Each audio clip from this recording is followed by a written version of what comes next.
esse assunto, ele é um assunto que me interessa muito. Eu gosto de falar, eu gosto de explicar para as pessoas, porque eu vejo que ele traz um transtorno nas famílias, na sociedade. É um assunto que eu gosto, que é o assunto liberdade financeira. O país, as pessoas, principalmente no nosso país, no mundo todo, mas vamos falar do nosso país, passam dificuldades, problemas de saúde, problemas, uma infinidade de problemas por causa de não controlar, de não ter um controle financeiro. Então, eu, inclusive, até escrevi um livro sobre isso, um livro sobre empreendedorismo, que dentro desse livro eu falo um pouco sobre liberdade financeira, porque eu vejo a falta de um controle.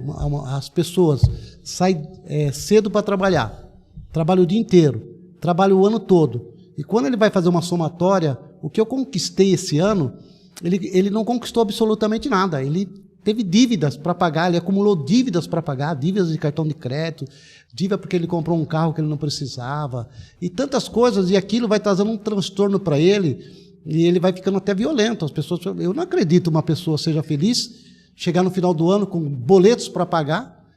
Porém, boletos para pagar é normal para quem tem o dinheiro para pagar aquele boleto, mas quando chega aqueles boletos, ele tem que escolher qual que eu tenho que pagar.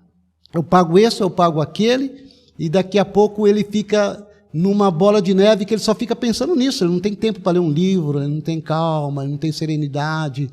Ele vai numa festa, ele está preocupado. Isso eu estou falando de uma pessoa que tem juízo, porque tem pessoas que gastam, não tem juízo nenhum. Mas as pessoas normais, elas se preocupam muito com isso. Eu recebi recentemente, eu tenho uma empresa, e eu recebi recentemente, eu fiquei muito feliz, um amigo meu, que ele trabalhou, eu falo amigo que todas as pessoas que trabalham comigo se tornam meu amigo. Você mesmo tornou um amigo. Uhum. Então, as pessoas que trabalham comigo se tornam meus amigos. Enquanto dentro da fábrica, né, eles não são meus amigos porque eles têm que me obedecer. Então, a gente não tem esse vínculo. Mas quando sai, eu vou na casa deles, já tem bastante amizade. E eu lembro que ele trabalhou 3 anos na minha empresa. E quando chegou, teve aquele acidente do 11 de setembro, que os aviões... no ano de 2001, que os aviões derrubaram as Torres Gêmeas, eu tive que desfazer algumas do meu quadro de funcionário, de alguns, foi um momento triste. Porém, esse rapaz, que era gerente, eu chamei ele na minha sala e conversei com ele e dei uns conselhos para ele. Antes disso, eu vou falar assim, eu encontrei ele em São Paulo e nós fomos almoçar. Aí eu perguntei assim para ele, como que você está? Ele falou, olha, estou muito bem. Depois de 20 anos eu encontrei. Estou muito bem. Eu tenho 2 casas em São Paulo, eu tenho uma casa no Tatuapé, eu tenho um terreno lá na Aricanduva, eu tenho um sítio, eu tenho isso, tenho dinheiro no banco, estou me aposentando e vou trabalhar 2 vezes por semana porque eu gosto de trabalhar. Eu falei, parabéns para você por ter conquistado tudo isso. Não, para mim não, parabéns para você. Eu falei, para mim? Por que para mim? Ele falou, porque no dia que você me demitiu, você me chamou na sua sala, e você explicou direitinho o que eu tinha que fazer com o dinheiro da minha indenização e como eu deveria proceder daqui para frente, daquele dia para frente. Então, minha vida mudou. Ele falou, aí eu peguei todos os seus conselhos de como guardar o dinheiro, como tratar o dinheiro com juízo, como gastar, como comprar, não comprar na empolgação. E aquilo eu fui guardando aqueles 20% que você me falou, que do salário bom eu gastar 20%, isso vai de pessoa para pessoa, tá? Mas a minha sugestão sempre é 20%, começa com 10, 20, vai para 30, 40. E ele disse para mim, olha, e de lá para cá eu conquistei tudo isso, e eu estou muito feliz. E eu fiquei mais feliz ainda, porque realmente eu me lembrei que quando eu tinha demitido ele, por causa dessa circunstância, ele era um bom profissional, mas não podia tê-lo no meu quadro, e ele acatou tudo que eu falei e teve a vida transformada. Teve outras pessoas que me deram esse testemunho. Então, eu baseado nisso, agora eu tenho a oportunidade de conversar com as pessoas, explicar para as pessoas como ela deve proceder para ter uma liberdade financeira. E eu digo para você que os casamentos, eu tinha falado isso, eu chutei, mas depois eu fui no Google e olhei, e é verdade, 67% dos casamentos terminam porque não tem dinheiro, o casal não tem dinheiro. Então, veja bem, 67% dos casamentos. Por quê? Tá aí lá, você está trabalhando, você arrumou um emprego, você não precisa ser bem remunerado. Tem pessoas que são bem remuneradas e tem pessoas que não. Isso não depende de quanto você ganha. Isso está na sua cabeça, isso está no seu cérebro. Você tem que desfazer daquelas culturas antigas que o dinheiro não traz felicidade. Não pode ser. É diferente você ter um dinheiro para o sustento da sua família, para uma segurança, ou do que você ser ganancioso. Ganancioso é aquela pessoa que quer ganhar mais, quer ganhar, e não gasta, e ele fica obcecado. Não é isso, eu estou falando de uma inteligência financeira, uma liberdade financeira, mas eu estou falando de uma inteligência financeira. Eu conquistei a minha liberdade, foi assim, eu sou um empreendedor, eu tenho uma empresa, faz 37 anos, mas como? Eu era uma pessoa muito pobre. Meu pai era doente, nunca reclamei disso, tá? Meu pai era doente, ele teve um AVC, ele não falava, não andava, durante 12 anos, numa cadeira de roda, numa cama. 9 crianças, minha mãe teve 9 filhos para cuidar. Então, olha a situação que nós estávamos. Porém, minha mãe vendia flores na rua, né? E ajudava em casa, e eu engraxava sapato. Porém, quando chegou nos 14 anos, naquela época, podia trabalhar. E eu comecei a trabalhar e minha mãe falou, olha, você tem que fazer o seguinte, meu filho. Minha mãe é analfabeta, não sabe ler nem escrever. Lidar com dinheiro não se aprende na escola. Tá? Você tem que falar com pessoas sérias. Na internet está cheio de picareta. Tem gente muito boa também. Mas tem que conversar com pessoas sérias e pessoas que deram certo. Só pode dar conselho para você, pessoas que deram certo. E eu comecei a guardar aquele dinheiro. Eu ganhava um salário mínimo e meio, talvez.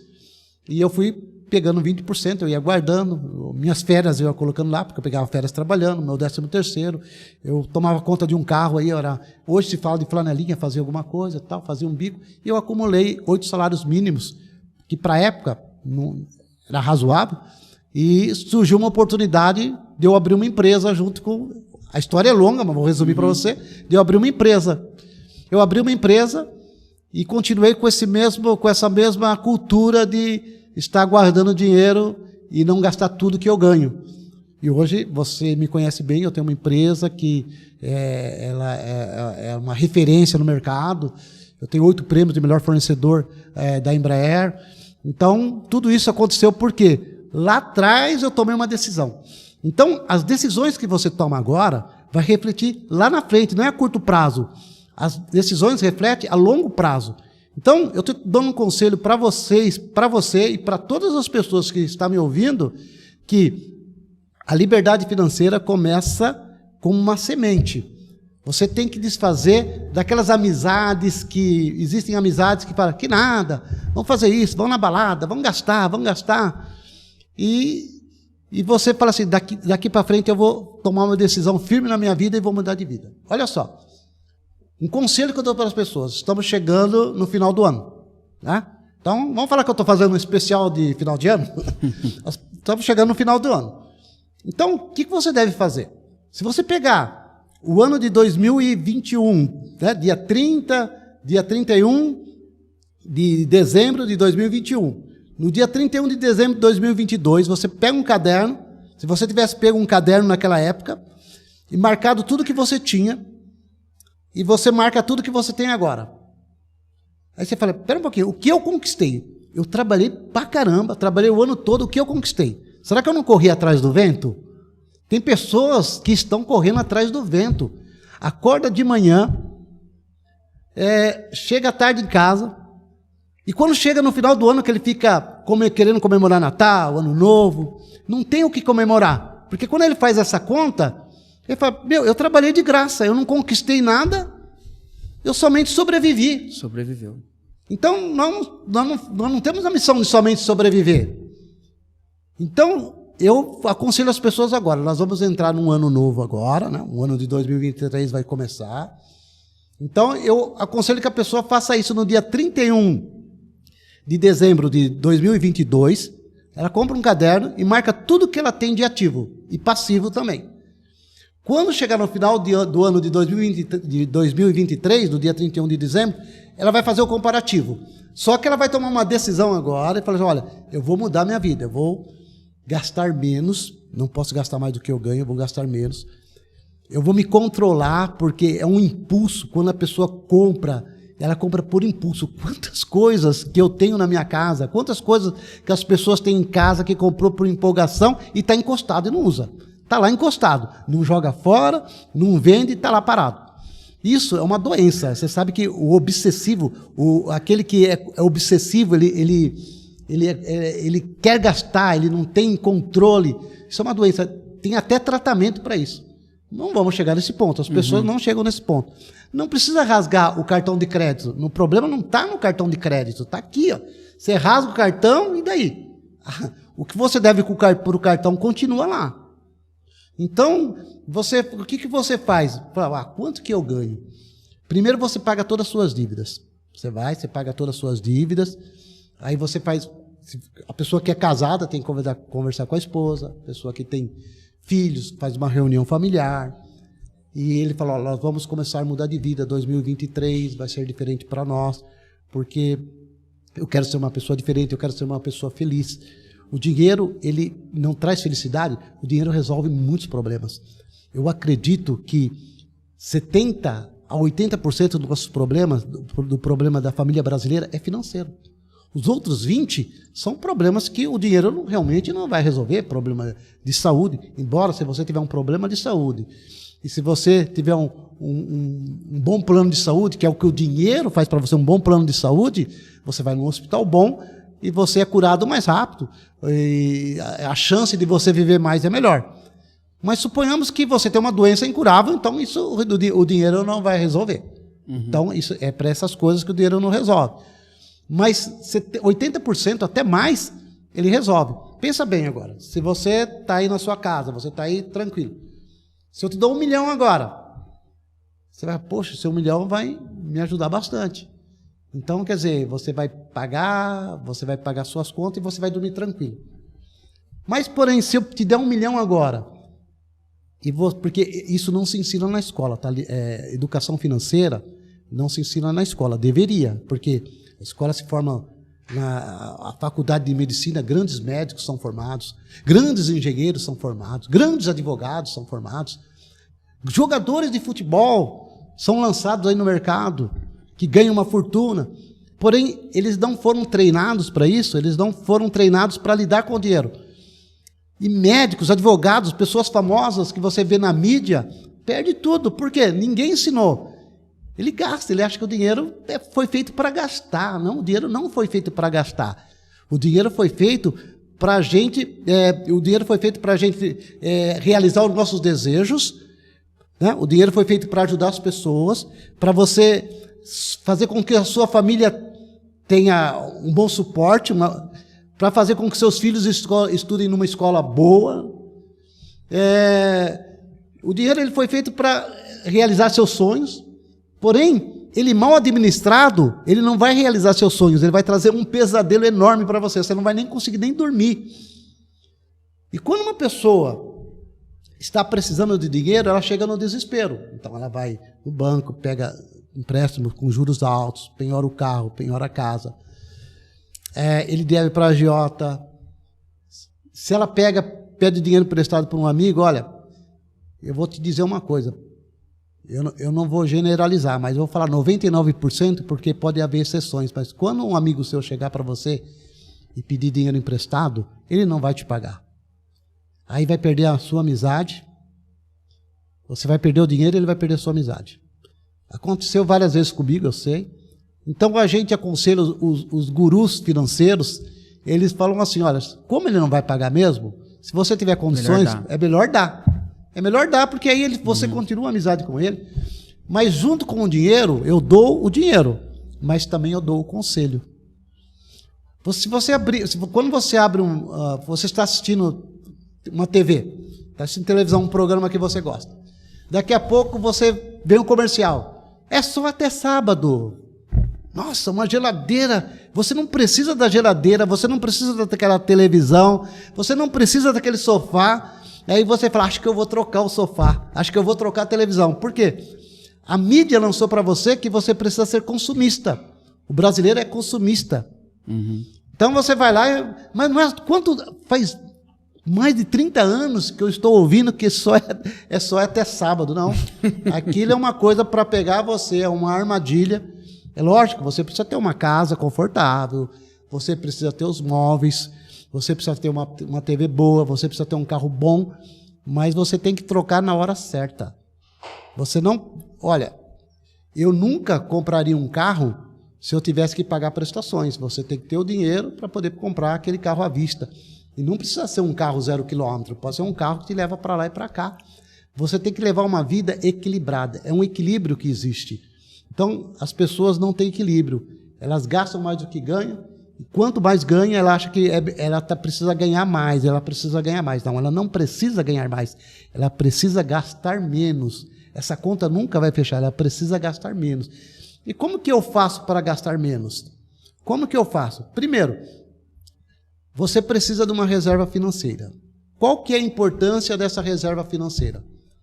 Eu costumo dizer em algumas palestras, para algumas pessoas que me perguntam, que é como se fosse uma caixa d'água. Todo mundo tem uma caixa d'água em casa e nunca falta água. E por que que eu tenho essa bendita caixa d'água na minha casa se nunca falta água? E se faltar um dia só, e é barato você chamar um caminhão-pipa e a prefeitura vai abastecer a sua casa de graça. E por que que as pessoas guardam? É uma cultura. Precisa, não precisa, mas é uma cultura. No meu bairro nunca faltou água. E é interessante, e a caixa d'água tem que estar lá, e ele tem que limpar, está sempre limpinha, e não usa. E o dinheiro é a mesma coisa. A reserva financeira é para isso. Para quando faltar, você tem lá seus gastos, você tem os 20%, essa reserva financeira não pode tocar nela, não pode mexer. Então você tem uma reserva financeira, aí uma pessoa que ganha R$2.000, ela coloca todo mês 10% lá, ela vai colocar R$200. Aí ela vai aumentando aos poucos. No prazo de 1 ano, ela já tem um salário a mais. Olha, já tem um salário lá. Se você tivesse 6 salários guardados, mas você vai aumentar isso para 20%, você vai colocar um 13º, você vai fazer um bico, você vai fazer alguma coisa na internet, você vai fazer alguma coisa para que aquela caixa d'água vai se enchendo cada vez mais. Aí, suponhamos que você é demitido do serviço. A pessoa que é demitida, ela tem dívida e não tem reserva financeira, ela fica desesperada e vai pegar qualquer coisa que vem por aí. Ela vai fazer a entrevista, ela vai ficar nervosa, porque eu preciso desse emprego, as contas estão acumulando, eu tenho aluguel para pagar, eu tenho prestação, eu tenho a escola dos meninos. Então ele vai ser, quando ele for para o mercado, ele não vai ter aquela tranquilidade de arrumar um emprego que paga ele o valor que ele tem, o quanto que ele vale no mercado mesmo, por causa do desespero. Uma pessoa que ganha 5 mil e o empregador oferece 3 mil, eu aceito. Olha só, olha quanto que ele está perdendo pelo medo de ficar sem a comida na casa dele. Agora, se ele tiver uma reserva financeira de 6 meses, ele vai chegar para esse empregador e falar: muito obrigado, eu agradeço a sua oferta, porém eu vou procurar outra coisa melhor. Se eu não achar, a gente volta a conversar. E ele tem aquela tranquilidade até que ele arruma um serviço que ele ganha muito mais do que os 5 mil que ele estava ganhando. Isso é a tranquilidade que ele tem de responder as perguntas, de fazer uma boa entrevista. Então o dinheiro já dá essa tranquilidade para a pessoa. Você entendeu? Olha só, já dá essa tranquilidade. Uma pessoa que tem essa reserva financeira, tem um salário, e ainda ele tem a possibilidade de fazer com que essa bolha da reserva financeira cresça mais, né? Ele vai dormir tranquilo. Ele sabe que ele tem o dinheiro no final do mês. Ele sabe se acontecer um imprevisto, ele bateu o carro, quebrar o carro, ele sabe que ele pode pegar da reserva financeira. Ele tenta não pegar, mas ele sabe que pode pegar ali. Não é coisa difícil, é coisa simples. Mas eu conheço muitos, mas olha, é mais de 70% que estão desesperados. Coloca a culpa no governo, a culpa não é do governo. O mesmo governo que você tem, eu tenho também. A culpa na inflação, a mesma inflação que você tem, eu tenho também. Coloca a culpa na sorte, eu não tive sorte, é mentira. Ele tem saúde, ele tem aí um país, ele tem emprego, ele tem tanta coisa que ele pode fazer, e ele tenta arrumar uma desculpa, mas não é desculpa. Isso é como minha mãe dizia, é falta de juízo, isso é falta de juízo, é pessoas que não pensam. Eu vou dizer, eu estou dizendo para você de mim, mas da minha família tem isso também. Na minha família tem bastante pessoas. Só que não adianta aconselhar. Você aconselha, parece que entra por aqui e sai por aqui. Eles não querem ouvir.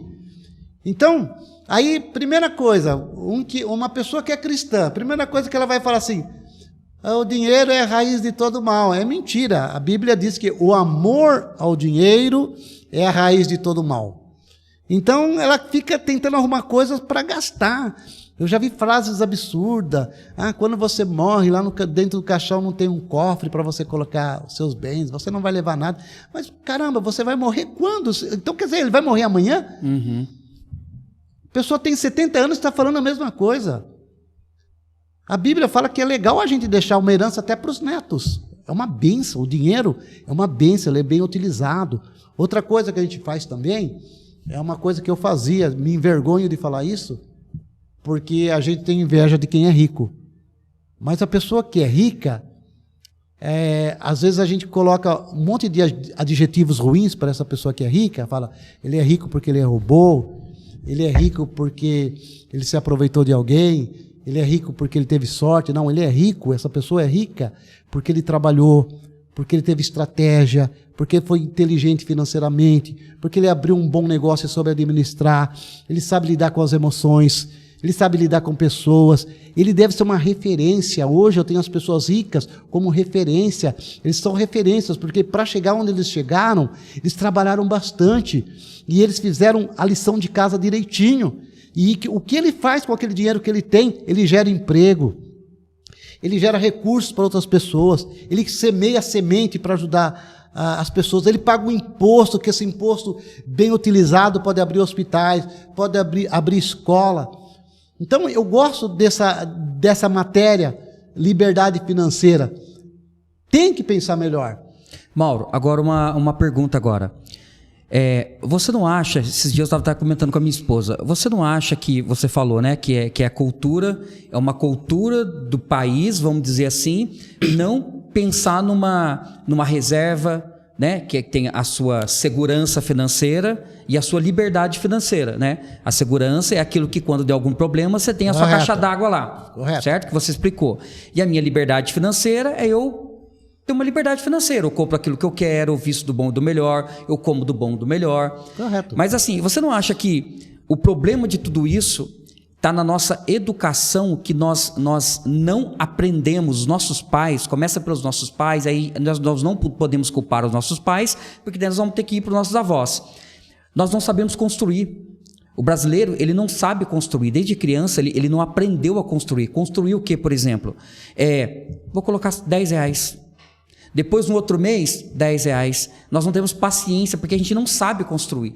E você pode ver que as pessoas mais ricas, as pessoas mais prósperas, elas têm a paciência de construir. Um exemplo, uma pessoa que investe, o cara vai abrir uma loja, por exemplo, uma franquia, o cara gasta 1 milhão, quanto tempo ele vai demorar para tirar aquele 1 milhão?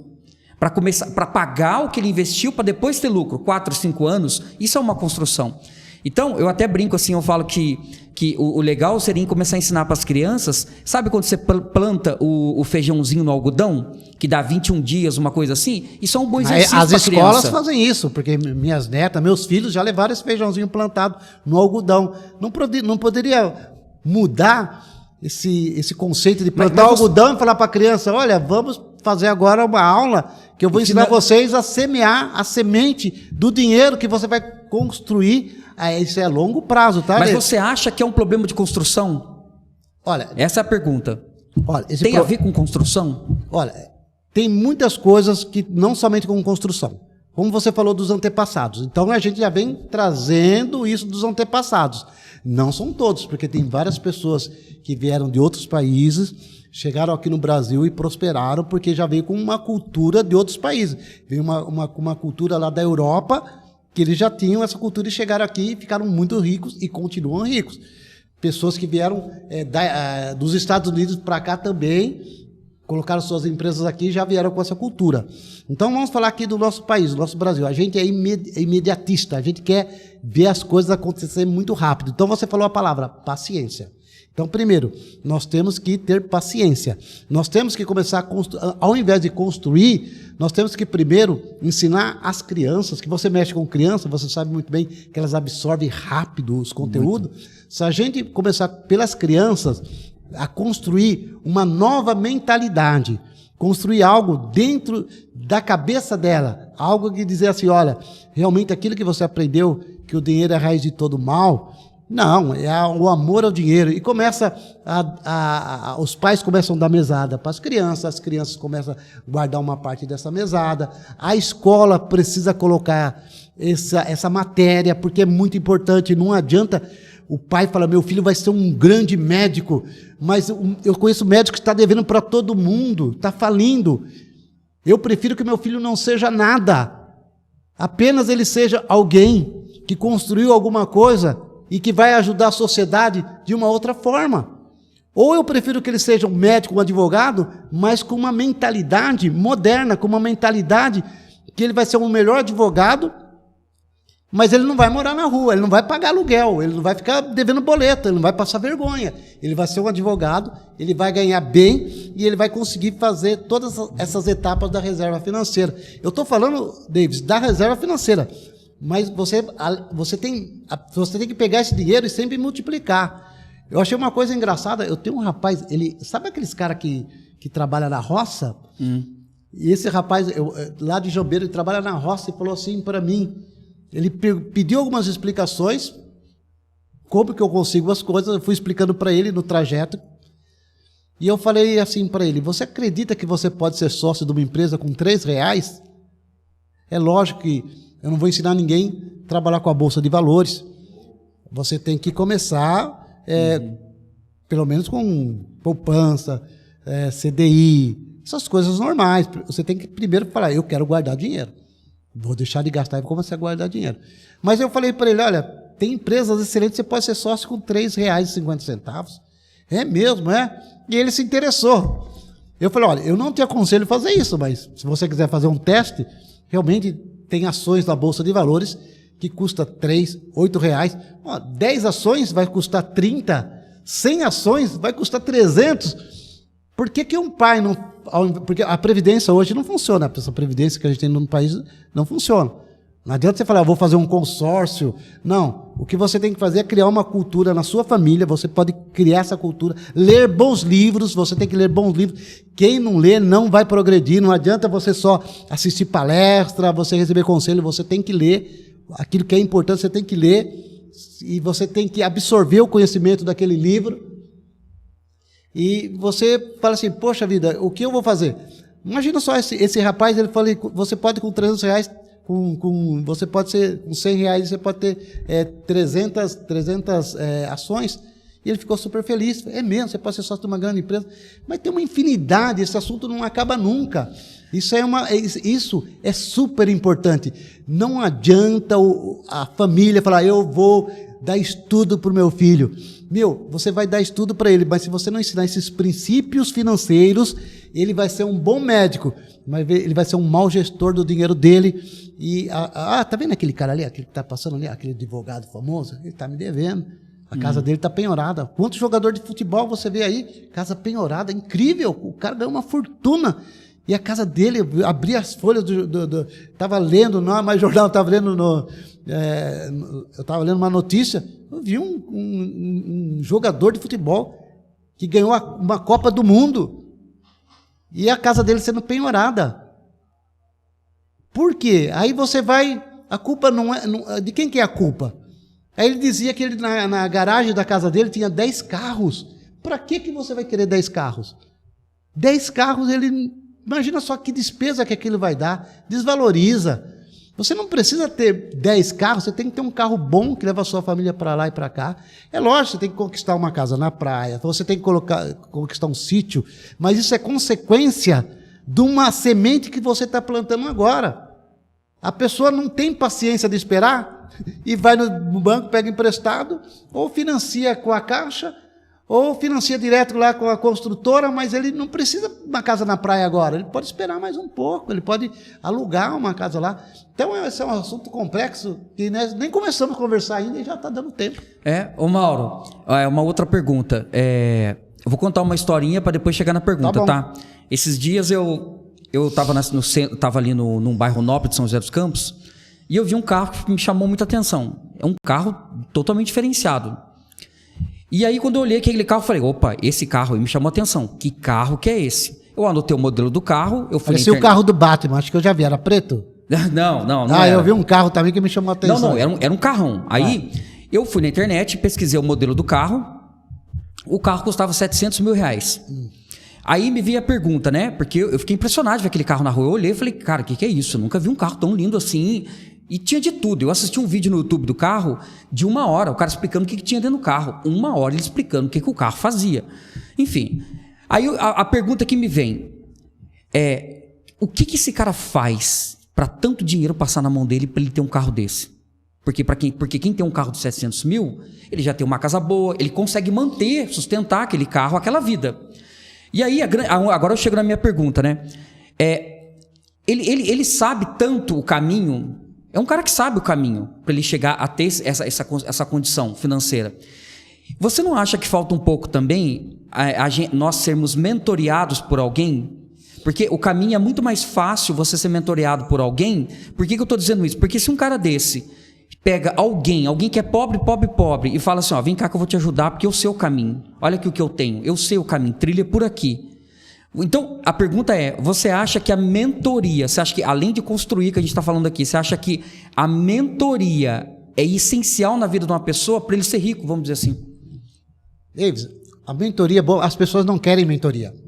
Não querem, eles são imediatistas. Eu entendi, a mentoria. Vamos supor, você pega esse cara que ele deu certo, se ele tem esse carro, porque ele mereceu, porque ele plantou, porque ele trabalhou, e provavelmente ele está colhendo os frutos do trabalho dele, que é normal você colher os frutos do seu trabalho. Alguns gostam de mostrar e outros não. Mas se ele gosta de mostrar, isso é dele. Né? Mas aí você pega uma pessoa, o que eu estou fazendo aqui? Você acha que alguém vai estar passando lá? Ele fala, esse assunto me interessa.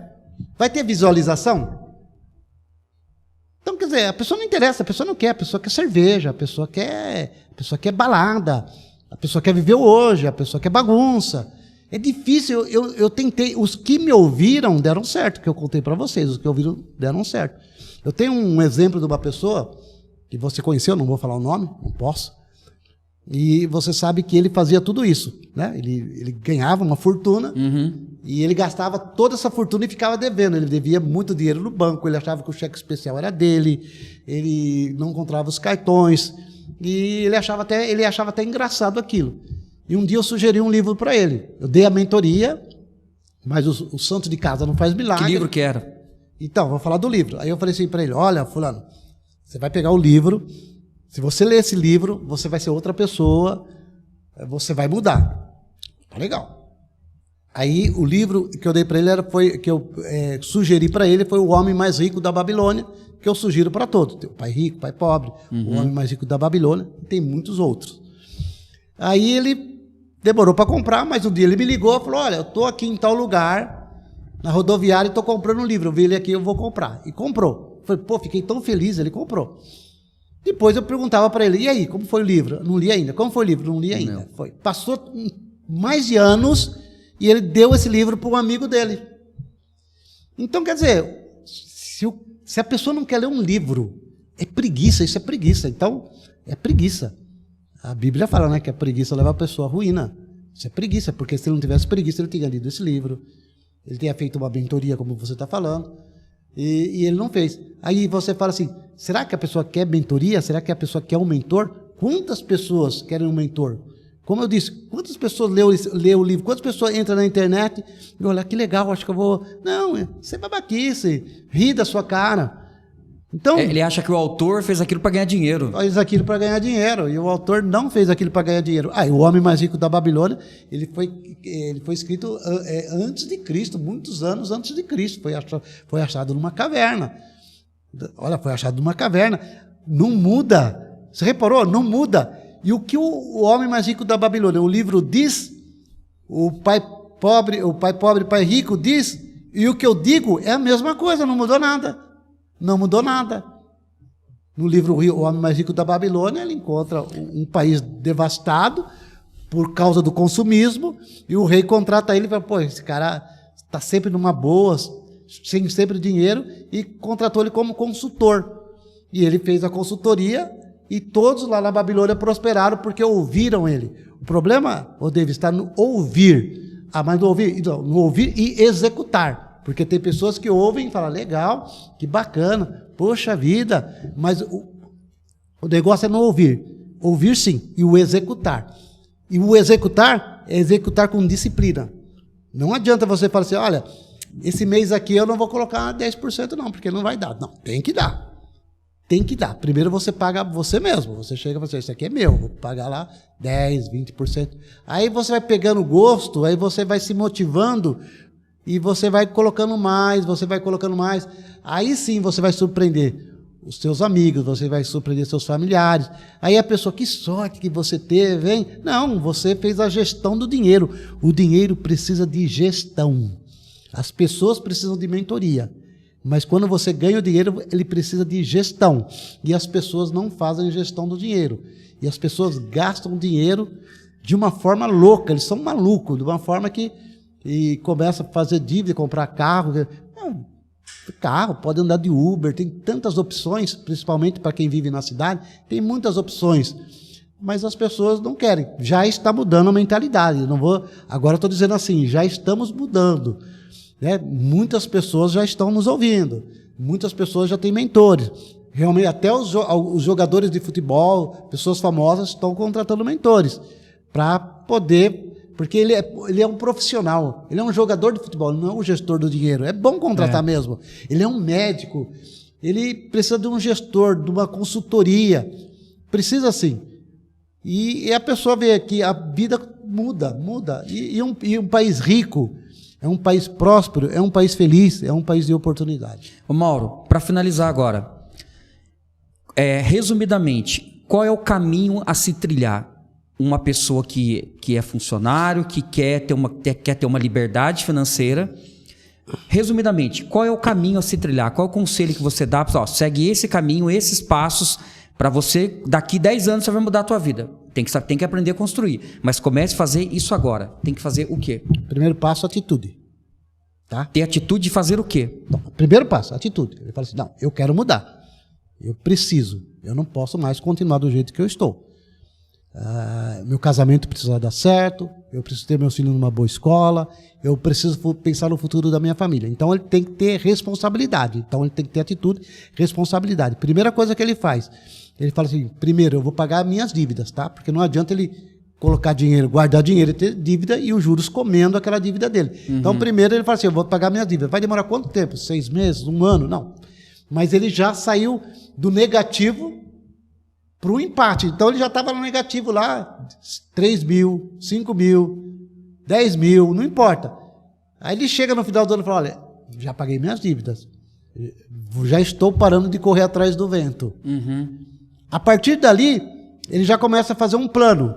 Ele fala assim, eu vou continuar nessa mesma batida e eu vou gastar 70%, eu já vou falar de 70% que eu ganho.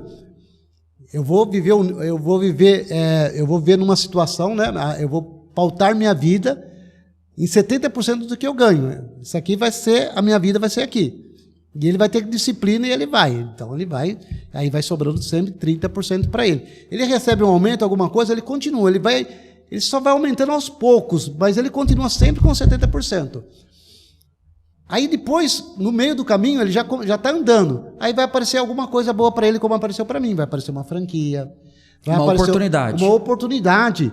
A oportunidade só bate na porta de quem tem recurso. Então você acredita que a oportunidade vai aparecer com toda certeza. E você tem que se preparar para essa oportunidade. Tem que se preparar, como aconteceu comigo. O meu sócio, eu conversei com ele hoje sobre isso. Ele falou que ele foi... Para procurar um sócio, ele bateu... Você conhece ele, né? Ele falou que ele conversou com 14... Tinha 14 pessoas. Ele descartou uns 3 ou 4... E ele foi. Eu não tenho dinheiro para começar essa empresa que você está falando. Você sabe, cara, foi uma loucura no começo, eu não tenho dinheiro. Eu não tenho dinheiro. Não tenho dinheiro. E eu fui o último. Quando ele chegou em mim, eu falei, eu tenho 7 salários mínimos aqui na minha mão. Vamos montar uma fábrica? Vamos, nós montamos. A história é longa, né? Os tombos, eu tenho muita coisa, mas hoje eu estou estabilizado. Por causa de uma oportunidade. Por causa dessa oportunidade que aconteceu. Você entendeu? Então, ele passou. E se ele passasse por mim e eu não tivesse nada na mão? Eu tinha. Então, a oportunidade vai estar. A oportunidade vai aparecer para você. Porém, se você não tiver um dinheiro suficiente para começar um empreendimento, mesmo que todo empreendimento começa pequeno, né? Todo empreendimento começa pequeno. Eu comecei numa garagem. Então, se você não tiver esse dinheiro, esse poder que o dinheiro te dá para abrir um negócio, você vai ficar sempre correndo atrás do vento, sempre reclamando. Você está com 30 anos agora, daqui mais 30 anos você vai estar com 60, a sua vida vai ser o mesmo, e você vai falar, não saio disso, não saio disso.